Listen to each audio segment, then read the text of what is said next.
دہشت گرد تنظیم سے تعلق اور مواد پھیلانے کے الزام میں قید کی سزا پانے والا لاہور ہائی کورٹ سے بری جسٹس علی باقر نجفی اور جسٹس امجد رفیق پر مشتمل بینچ نے شک کا فائدہ دے کر رحمت اللہ کو بری کرنے کا فیصلہ دیا۔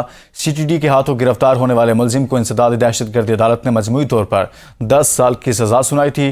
تحریری فیصلے میں کہا گیا ہے کہ ملزم یا مجسٹریٹ کی اجازت کے بغیر اس کے فون ڈیٹا نکلوانا آئین کے آرٹیکل 13 کے خلاف ہے۔ ہمیں تشویش ہے کہ کسی کے ذاتی فون کا ڈیٹا لینا اچھی روایت نہیں، کیونکہ یہ پرائیویسی کے حقوق کے خلاف ہے۔ عدالت محسوس کرتی ہے کہ اگر ملزم راضی نہ ہو تو کم از کم مجسٹریٹ سے فون کا ریکارڈ لینے کے لیے اجازت طلب کرنی چاہیے۔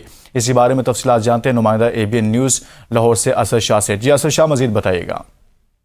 جی بالکل، میں آپ کو آگاہ کرتا چلوں کہ لاہور ہائی کورٹ کی جانب سے ایک بڑا فیصلہ سامنے آیا ہے۔ دہشت گرد تنظیم سے تعلق اور مواد پھیلانے کے الزام میں قید کی سزا پانے والا لاہور ہائی کورٹ نے بری کر دیا۔ جسٹس علی باقر نجفی اور جسٹس امجد رفیق پر مشتمل بینچ نے شک کا فائدہ دے کر رحمت اللہ کو بری کرنے کا فیصلہ کر دیا ہے۔ سی ٹی ڈی کے ہاتھوں گرفتار ہونے والے ملزم انسداد دہشت گردی عدالت نے مجموعی طور پر 10 سال کی سزا سنائی تھی۔ ملزم مجسٹریٹ کی اجازت کے بغیر اس کے فون کا ڈیٹا نکلوانا آئین کے آرٹیکل 13 کے خلاف ہے۔ عدالت کا یہ فیصلہ ہے۔ ہمیں تشویش ہے کہ کسی کا ذاتی فون کا ڈیٹا لینا اچھی روایت نہیں، کیونکہ یہ پرائیویسی کے حقوق کی خلاف ورزی ہے۔